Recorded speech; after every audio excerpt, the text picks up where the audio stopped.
ناکامی کا تعلق دل کا اللہ کے ساتھ ہے۔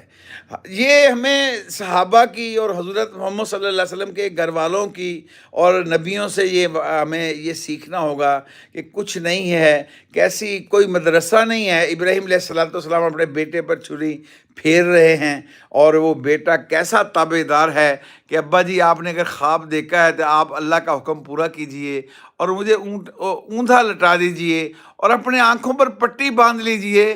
ایسا نہ ہو کہ باپ کی شفقت بیچ میں آ جائے اور آپ رک جائیں۔ آپ بالکل نہ رکیے، آپ چھری چلانے میں دیر نہ کیجئے، اللہ کا حکم پورا کیجئے۔ تو نبی کا جو خواب ہوتا ہے نا، وہ وہی ہوتا ہے۔